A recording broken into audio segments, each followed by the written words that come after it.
Hoy vamos a hacer algo fascinante, ponernos en los zapatos del técnico en radiología.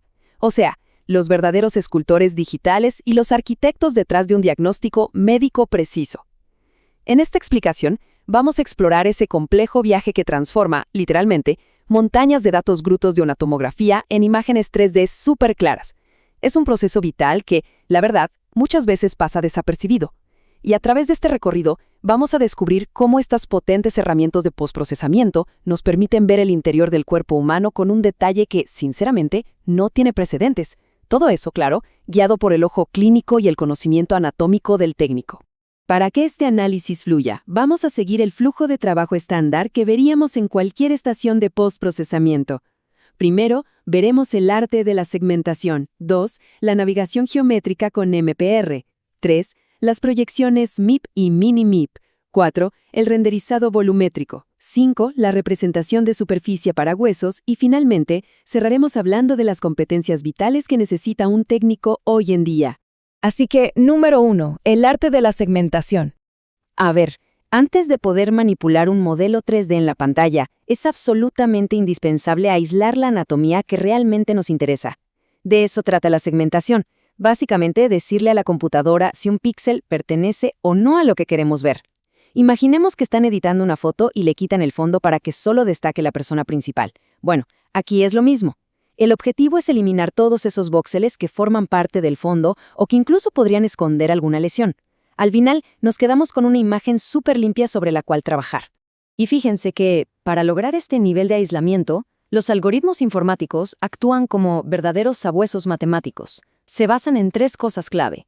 Primero, la discontinuidad, que básicamente olfatea los cambios en los tonos de gris para detectar bordes. Segundo, la similitud, que agrupa los tonos parecidos para armar estructuras complejas.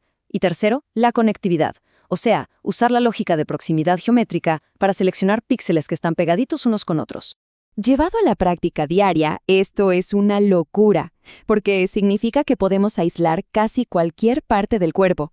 Por ejemplo, al inyectar líquido de contraste, el software puede literalmente codificar por colores los tejidos dependiendo de cuánto contraste absorban.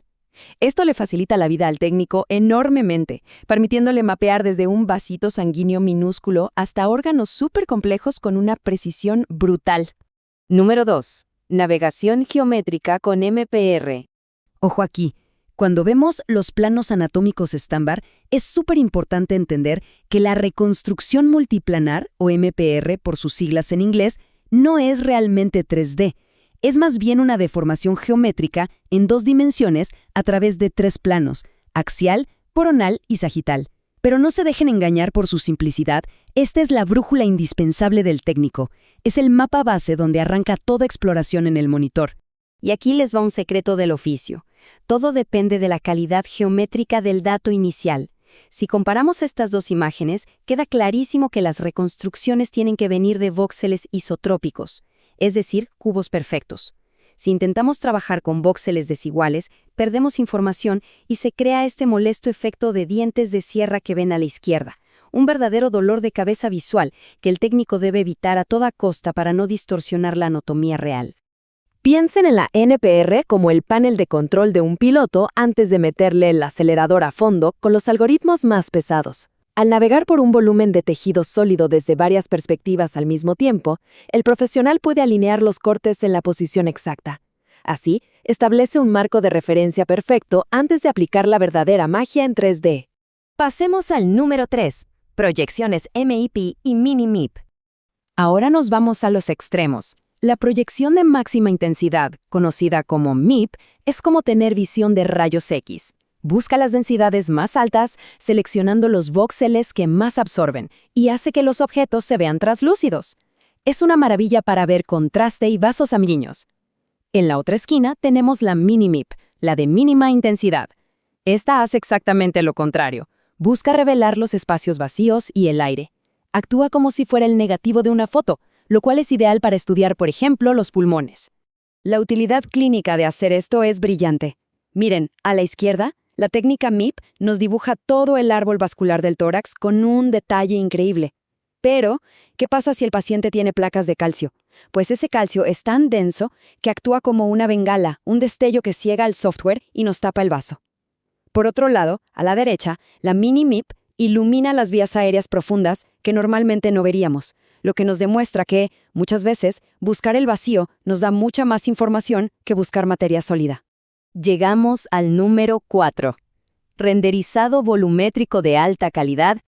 Subiendo un poco más el nivel, llegamos a lo que hoy por hoy es la joya de la corona, el renderizado volumétrico, o VR. El gran secreto de esta técnica: no desperdicia nada, cero. Mientras que los métodos más antiguos llegaban a tirar a la basura hasta el 90% de los datos, el VR analiza súper detalladamente los porcentajes de tejido en cada esquina del voxel. El resultado es, por mucho, la mayor cantidad y calidad de información visual que podemos obtener. El proceso en sí es fascinante. Es literalmente como pintar por números, pero usando pura información médica. El software le asigna un color, un nivel de brillo y una transparencia a cada densidad. Así, el técnico pinta la anatomía y transforma una mancha gris en un corazón realista donde el músculo, la grasita y las cavidades se distinguen perfectamente, todos al mismo tiempo. Y no solo es el color, tienen un control milimétrico de la transparencia. Vean este intestino grueso segmentado.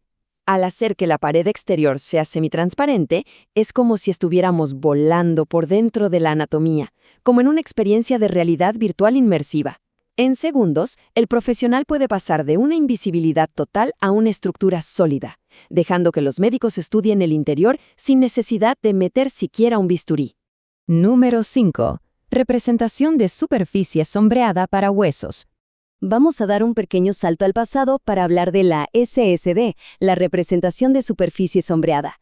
Esta es la técnica 3D más antigua y funciona como una especie de cortador de galletas digital. Su lógica es 100% binaria, es rápida y, si somos honestos, un poco brutal comparada con el renderizado volumétrico.